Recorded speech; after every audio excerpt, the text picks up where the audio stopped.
अस्सलाम वालेकुम जी, खुश आमदीद। पढ़ो आगे बढ़ो यूट्यूब चैनल के एक नए वीडियो के अंदर। और लेक्चर 14 का ये पार्ट 2 है। हम टर्पिनोइड्स डिस्कस किया हमने और उसके टाइप्स अभी ऑन गोइंग हैं। और टर्पिनोइड्स की टाइप्स में हमने ना सबसे पहले टर्पीन्स को डिस्कस किया। आपको एक बात मैंने क्लियर कट बता दी कि ना जो टर्पिनोइड्स हैं वो आइसोप्रीनोइड यूनिट से बने होते हैं। अब आइसोप्रीनोइड यूनिट का मैंने आपको फॉर्मूला बताया कि ये होता है C5H8। अब ना ये जो जितने भी हमारे पास टर्पिनोइड्स की टाइप्स हैं ना वो इसी यूनिट से मिलके बनती है, लेकिन इस यूनिट की अरेंजमेंट का तरीका डिफरेंट होता है। ठीक है जी। अब हम अगर स्टीरॉयड की बात करते हैं तो स्टीरॉयड के अंदर भी यही आइसोप्रीनोइड यूनिट ही होते हैं, बट ये रिंग्स की शक्लें इख्तियार कर लेते हैं। ठीक है जी। और इन रिंग्स का भी एक पर्टिकुलर फॉर्म इख्तियार करते हैं, वो हम इसमें डिस्कस करते हैं। अब ये कहता है steroids is a type of terpenoid which form steroid nucleus made up of isoprenoid units contain 17 carbon atom. अब जनाब इसमें भी आइसोप्रीनोइड यूनिट ही हैं, क्योंकि ये भी टर्पिनोइड की टाइप है। तो जितनी भी टर्पिनोइड की टाइप होंगी तो उनमें आइसोप्रीनोइड यूनिट तो होगा ही। ठीक है जी। तो आइसोप्रीनोइड यूनिट तो सब टर्पिनोइड्स में होगा, लेकिन इसकी फॉर्म डिफरेंट होगी। अब जैसे कि स्टीरॉइड्स के अंदर ये आइसोप्रीनोइड यूनिट जो है ये in the form of steroid nucleus होता है। अब स्टीरॉइड न्यूक्लियस क्या है? स्टीरॉइड न्यूक्लियस है 4 रिंग्स। ठीक है, 4 रिंग्स हैं। अब इन 4 रिंग्स के अंदर जनाब 3 रिंग्स होती हैं हेक्सागोनल। ठीक है, ये 4 हमारे पास होती हैं स्टीरॉइड न्यूक्लियस में रिंग्स। ठीक है जी। इसके अंदर जनाब 3 रिंग्स होती हैं हेक्सागोनल और एक रिंग होती है पेंटागोनल। ठीक है जी। तो इसमें क्या सीन है? इसमें ये है कि 3 हमारे पास क्या होंगी, मैं लिख लेता हूँ H हेक्सागोनल, और एक हमारे पास रिंग होती है पेंटागोनल P। ठीक है। तो यहाँ पर आप डायग्राम में भी देख सकते हैं, ये मॉलिक्यूलर स्ट्रक्चर का डायग्राम है। ये हेक्सागोनल रिंग का मतलब होता है 6 कॉर्नर्स वाली रिंग। तो आप ये देख सकते हैं इसके इस रिंग के अंदर 6 कॉर्नर्स हैं ना, 1 2 3 4 5 6। तो अब देखें 6 कॉर्नर्स वाली कितनी रिंग है हमारे पास, 1 2 3। 3 हेक्सागोनल रिंग्स हैं और एक पेंटागोनल जिसके 5 कॉर्नर्स है। 1 2 3 4 5, इसके 5 कॉर्नर्स हैं। अब जब आप सारे कॉर्नर्स को काउंट कर लोगे ना, 1 2 3 4 5 इस तरह से, तो ये 17 तक जाके पहुँचेंगे। ठीक है, मतलब ये जो लास्ट वाला होगा ये 17 होगा। तो मतलब 17 कार्बन वाली रिंग हो, 17 कार्बन वाला एक कंपाउंड जिसके अंदर 3 हेक्सागोनल रिंग और एक पेंटागोनल रिंग हो, ऐसे कंपाउंड, और ऐसा कंपाउंड स्टील उससे बना हुआ हो, C5H8 यूनिट से बना हुआ हो, तो ऐसे कंपाउंड्स को नाम दिया जाता है स्टीरॉयड न्यूक्लियस। ठीक है। और ये स्टीरॉयड न्यूक्लियस ही बेसिकली स्टीरॉइड्स का बनाने का काम करता है, क्योंकि स्टीरॉइड्स में भी टाइप्स होती हैं। अब जनाब ये जो 17 नंबर कार्बन होता है ना, इस पे होती है एक चेन। ठीक है। अब इस चेन पे इसको कहते हैं अल्काइल रेडिकल। ठीक है, या आप इसको रेडिकल बोल दो। तो इस रेडिकल की बुनियाद पर जनाब आपका कंपाउंड बनेगा स्टीरॉयड का। अब जैसे ये तो मैंने स्टीरॉयड बेसिकली स्केलेटन उठा लिया ना, इस पर हमने कोई भी कंपाउंड शो नहीं किया, कोई भी रेडिकल शो नहीं किया। अब यहाँ पर एक रेडिकल आ गया ना, ये एक रेडिकल आ गया। इस रेडिकल की बुनियाद पर स्टीरॉयड के टाइप्स डिसाइड होंगे। जैसे कोलेस्ट्रॉल है, तो कोलेस्ट्रॉल बेसिकली क्या है? कोलेस्ट्रॉल बेसिकली है स्टीरॉयड। ठीक है, ये स्टीरॉयड की एक टाइप है।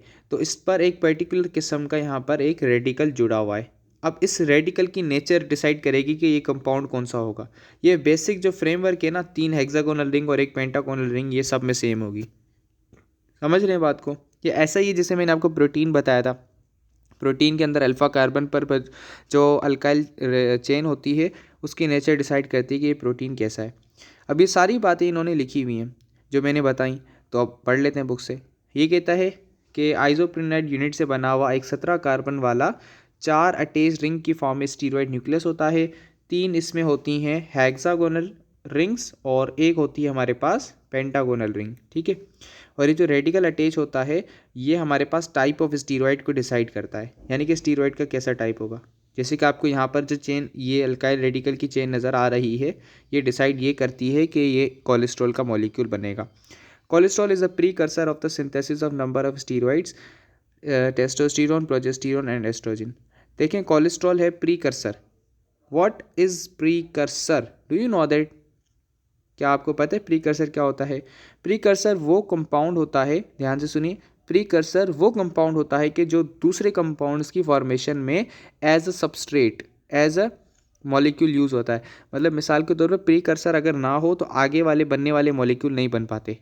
तो हमारे पास ये जो मॉलिक्यूल है ना, टेस्टोस्टेरोन, ये जो हार्मोन्स हैं, प्रोजेस्टेरोन, ईस्ट्रोजन, इनका प्रीकर्सर कौन है, यानी ये किस में से बनते हैं? तो जनाब ये बनते हैं कोलेस्ट्रॉल में से। ठीक है जी। और ये बेसिकली ये भी क्या हैं, ये टेस्टोस्टेरोन, प्रोजेस्टेरोन, एस्ट्रोजन क्या है? ये भी स्टीरॉयड है। देखें, स्टीरॉयड से स्टीरॉयड ही बनेगा ना, कोलेस्ट्रॉल एक स्टीरॉयड है। ये प्रीकर्सर है इन स्टीरॉयड्स का, टेस्टोस्टेरोन, प्रोजेस्टेरोन, एस्ट्रोजन। ठीक है जी। तो ये स्टीरॉयड्स के बारे में था। स्टीरॉयड्स को मैंने आपको बता दिया कि इनमें स्टीरॉयड न्यूक्लियस होता है 17 कार्बन वाला, 4 इसमें रिंग्स होती हैं, 3 हेक्सागोनल और 1 पेंटागोनल। अब हम बात करते हैं कैरोटीनॉइड्स की। अब कैरोटीनॉइड्स टर्पीन्स हैं ये भी, लेकिन ये पॉलीटर्पीन्स हैं। ठीक है, मैंने आपको टर्पीन का कॉन्सेप्ट दिया था, मोनोटर्पीन होता है, डायटर्पीन होता है, पॉलीटर्पीन जिसमें ना बहुत सारे आइसोप्रीनोइड यूनिट्स होते हैं। अच्छा, कोई भी मॉलिक्यूल होता है ना, उसके एंड में जो चीज़ होती है उसको हम क्या कहते हैं? ये जो एंड्स हैं इनको क्या कहते हैं?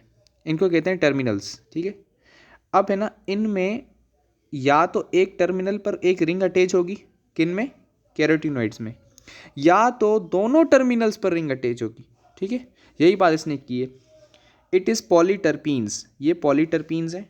कैरोटीनॉइड्स क्या है? पॉलीटर्पीन्स, यानी कि इसमें बहुत सारे टर्पीन्स आइसोप्रीनोइड यूनिट्स मिलेंगे। As you can see in this beta carotene molecule, you can see there are lot of isoprenoid units. This is a continuous long chain going. Okay, consist of long chain of isoprenoid unit, और ये book भी लिखती है कि ये इसमें long chain of isoprenoid units होते हैं which contain isoprenoid rings at both और एट वन टर्मिनल। यानी कि इसके अंदर एक आइसोप्रीनोइड रिंग भी होती हैं, दोनों टर्मिनल पर होंगी या तो सिर्फ और सिर्फ एक टर्मिनल पर होगी ही होगी। These compounds are pigment producing red, orange, yellow and brown colour. ये कंपाउंड्स पिगमेंट्स प्रोड्यूस करते हैं, जैसे कि red pigment, orange pigment, yellow, brown pigments. ठीक है, और कुछ इंपॉर्टेंट कैरोटीनॉइड्स प्लांट के पिगमेंट्स में भी होते हैं, जैसे कि क्लोरोफिल में होते हैं, साइटोक्रोम्स में, फाइटोक्रोम्स में। ठीक है, और लेटेक्स और रबर के अंदर भी कैरोटीनॉइड्स पाए जाते हैं। ठीक है जी, अब हमारा कैरोटीनॉइड्स हो गया ख़त्म। अब हम बात करते हैं प्रोस्टाग्लैंड। तो जनाब, प्रोस्टाग्लैंडिन्स भी लिपिड्स की ऐसी टाइप है, लेकिन ये बहुत इंपॉर्टेंट टाइप है हमारी बॉडी के फिजियोलॉजिकल जो प्रोसेस होते हैं ना, फिजियोलॉजिकल प्रोसेस, यानी कि जैसे हमें कट लग गया तो बॉडी जो है ना वो क्लॉटिंग कर लेती है, अंदर से इन्फ्लामेशन हो जाती है, कभी कभी बॉडी सूज जाती है। इन प्रोसेस में प्रोस्टाग्लैंडिन का बहुत ज़्यादा रोल होता है। बेसिकली ये जो प्रोस्टाग्लैंडिन है ना, ये हमारा हम मैमल्स जो है ना, मैमल्स जो दूध देने वाले जानवर होते हैं, ये मैमल्स जो है ना ये प्रोस्टाग्लैंडिन को रिलीज़ करते हैं। ठीक है, और ये प्रोस्टाग्लैंडिन कब रिलीज़ होता है और कहाँ रिलीज़ होता है? ये वहाँ रिलीज़ होता है जहाँ पर टिश्यू डैमेज हो जाए। हमारी बॉडी में जब टिश्यू डैमेज हो जाता है, किसी जगह पर बॉडी में इन्फेक्शन हो जाता है ना, तो ये इंजरी से डील करता है। यानी कि इंजरी ज़्यादा हमारे नुकसान ना पहुँचाए बॉडी में, तो ये उसको डील करता है। और जब बीमारी हो जाती है तब भी प्रोस्टाग्लैंडिन रिलीज़ होता है। बेसिकली ये करता है क्या है? ये फिजियोलॉजिकल प्रोसेस जो है हमारी बॉडी के फिजियोलॉजिकल प्रोसेस, जैसे आप देख सकते हैं यहाँ पर जो हमारे दर्द की शिद्दत है, यानी कि sensation of intensity of pain, हमारी सूजन है, इन्फ्लामेशन है, ब्लड फ्लो है बॉडी का। ठीक है, ब्लड क्लॉट की जो फॉर्मेशन है, इम्यूनिटी है, ये सारी जो चीज़ें हैं ना बॉडी की, ये मेंटेन रहे, ये वेल मेंटेन रहे, तो उसको ये मेक श्योर करता है प्रोस्टाग्लैंडिन की हमारी बॉडी के जो फिजियोलॉजिकल प्रोसेस है उनको वेल मेंटेन रखे, उनको परेशान ना होने दे। ये एक इंपॉर्टेंट बात लिखी हुई, induction of labour. Basically labour induction क्या होता है? जब चाइल्ड बर्थ होती है ना, तो चाइल्ड बर्थ के दौरान बच्चे की पैदाइश में थोड़ी मुश्किल आती है। ठीक है, नॉर्मल डिलीवरी नहीं हो पाती, तो चाइल्ड बर्थ के दौरान जो लेबर इंडक्शन होता है, लेबर इंडक्शन प्रोस्टाग्लैंडिन मतलब हेल्प करता है कि ये जो बच्चा है ये ईजिली बेबी आउट हो जाए बॉडी से, और चाइल्ड बर्थ में इसको लेबर इंडक्शन कहते हैं। तो प्रोस्टाग्लैंडिन ना हो तो चाइल्ड बर्थ अगर मुश्किल हो रही है तो फिर बॉडी कुछ नहीं कर पाती। तो ये फिजियोलॉजिकली बॉडी को प्रिपेयर करता है कि वो लेबर पेन से भी बचे और बच्चे को भी ईजिली जन्म दे दे। तो चाइल्ड बर्थ में ये हेल्प करता है लेबर इंडक्शन में। ठीक है, we use aspirin to reduce blood clots, we use aspirin to reduce fever and decrease pain depending upon inhibition prostaglandin synthesis. अच्छा, हम एस्पिरिन यूज़ करते हैं, ठीक है, ताकि हमारा जो फीवर है और पेन है वो डिक्रीज हो जाए, और ये काम करता है in accordance with the prostaglandin synthesis. Prostaglandin कम ज़्यादा बनता है, मतलब इसकी नीड फुलफिल नहीं हो पा रही, तो हम एक्सटर्नली एस्पिरिन यूज़ करते हैं ताकि वो काम हो सके जो कि प्रोस्टाग्लैंडिन नॉर्मली कर रहा होता है, जो कि फिजियोलॉजिकल प्रोसेस होते हैं। तो आज की इस वीडियो में हमने लिपिड्स को कंप्लीट कर लिया, इसके सारे टाइप्स को डिस्कस कर लिया है। नेक्स्ट वीडियो हमारा लास्ट टॉपिक होगा बायोकेमिस्ट्री से रिलेटेड, बायोमोलिक्यूल से रिलेटेड। तो ये चैप्टर इंशाल्लाह ख़त्म होगा। इसी तरह से हमारे चैनल को सपोर्ट करते रहिए। इस वीडियो को लाइक, कमेंट और शेयर लाजमी कीजिएगा। अल्लाह हाफिज़।